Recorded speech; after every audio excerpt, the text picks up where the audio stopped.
English. Worked very painstakingly hard on them, and they're going to be amazing. And they're on tons of interesting topics, so we're really excited to show them to you.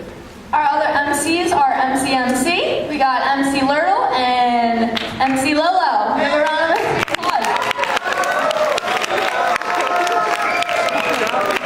We're going to start, but please silence your cell phones because they interfere with the mic. You're non-existent cell phones, you know that you shouldn't have in school. We're going to start this, so thanks for coming. Hey guys, ready? I'm excited to present the first speaker. Yeah, Kyle Pitts is going to talk to you guys about stress. You all should know that pretty well by now. So here's Kyle. Woo! Yeah, Kyle!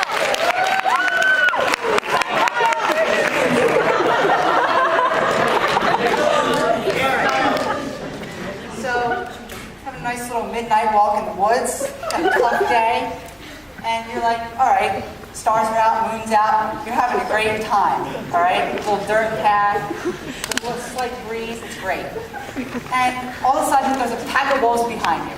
And you're like, oh my God, I'm gonna die. So you start running, and you have to run down this path, and you're like, oh my God. And you come to this bridge, and the bridge is this little wooden bridge supported by ropes, and the wood's all rotted out, and there's a 1,000-foot drop to your death. So you're like, all right, well, I gotta cross this bridge or get eaten. So I'm gonna cross the bridge. You get halfway across the bridge, and the wood under you breaks. Now you're dangling 1,000 feet from your death. And then you can hear the wolves, you can hear them snarling and coming after you, and your heart's beating, and you're starting to sweat, and you're like, oh my God, Mommy. Ladies and gentlemen, you have just experienced stress. Now, that's not the type of stress we experience every day. I'm just curious, how many of you think you experience stress every day? Raise your hand. Okay. How many of you think it's bad for you? Raise your hand. How many of you think it's bad for you? Okay, so this is the normal path we associate with stress. We think it's bad for you. But I was thinking, I'm like, there has to be some sort of loophole, because we associate stress with not making you live long and things like that, but I'm like, that ain't right. So, here's my presentation. This is the question I want to answer. Can you live to 100 with stress? Now, you probably won't live to 100, but hey, we might as well try. So, this guy, his name is Louis Terman, and what he did is in the 1920s, he took a group of kids together, and he was basically asking this question: what is going to make them live long and happy lives? And so he and his successors looked at stress. Stress is a big part of this experiment. So one of the kids, his name was Philip, and when Philip was an adult, he came back from World War II, suffering from post-traumatic stress disorder. So because of that, his wife divorced him, took his kid away. He turned to alcohol, became an alcoholic. Because of that, he had horrible blood pressure, high cholesterol. He died an early death. But a second kid, his name's Edward. And Edward was part of the Hollywood 10. He was literally tried for being a communist.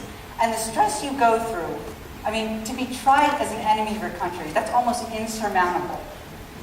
And his wife divorced him too. But he took a different path. He didn't turn to alcohol. He didn't turn to bad behaviors. What he did is he caught up resilience. He got through it. He won the trial and ended up living a long life. He lived to 90 years old. So keep that in mind as I move forward. 30 years later, there were baboon studies done. A guy named Robert Sapolsky from Stanford University studied baboons because they were similar to people. They don't have many natural stressors. They're not being chased by lions like zebras. And I'm sure we are chased by lions. That would be kind of weird. So, this is what he found. He found a lot of high blood pressures. But those high blood pressures were in the weaker baboons. So he asked why. Why were the high blood pressures in the weaker ones? The stronger baboons had the higher social connections. They were able to be with a group and let out their stress hormones, while the weak ones sat under a tree and said, I hate my life. That's what happened. And so, and if you think about it, we are like that too. When we are able to be with other people, we can get our stress out, okay? That's a positive way to react, okay? We're looking at the stress in a positive way. We don't sit under a tree, okay? So, about 40 years later, this is very recent, a study was done on disease. A guy named Herman Navi from the European Heart Journal, he did a study, And he found that people who said stress affects their lives a lot or extremely had roughly over a 2% chance of developing coronary heart disease. Okay? Look at this line. 20 years, these people are dead. Okay? Literally, they are dead. The people up here that say stress does not affect their lives a lot, they're living. Okay? The people on the red line are the weak baboons. They're the Phillips of the world. They're the ones that view stress as negative and respond negatively. Okay? People up here, they're the strong baboons. Okay? They are the Edwards of the world. They're the ones that are going to survive because they can view the stress as positive and they react positively to it. Okay? This is the general bad view and reaction picture. This guy's name is Bob. Okay? And Bob is having a tough day at work. Okay? Here we see smoking cigarettes. Well, that's pretty obvious. Okay? Lung cancer, you're out. All right? The coffee. Okay, coffee drinkers, you have to be extremely careful. It raises your blood pressure, okay? You cannot use it to get rid of stress. I mean, it's doing the opposite effect. These are the kind of habits that people who aren't going to live long get into. They get into bad use and bad responses to stress, okay? And this is the normal pathway associated with stress, okay? Impaired sleep and eating, which leads to other health problems in the future, okay? But what I want to do, I want to get you to stop right there. When you get the stress, stop and really think about it, okay? And you're going to go on a better path.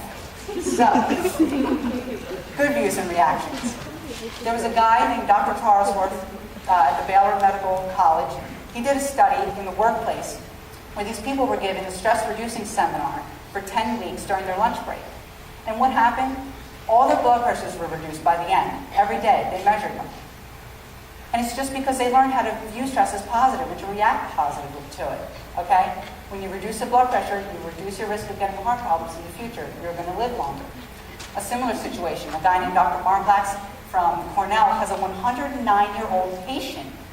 109 years old. What does she attribute that to? She attributes it to not viewing stress as bad, to not letting stress put her down. When a stressful situation will come up, she'd call up resilience, react to it positively, view it as positive. Okay?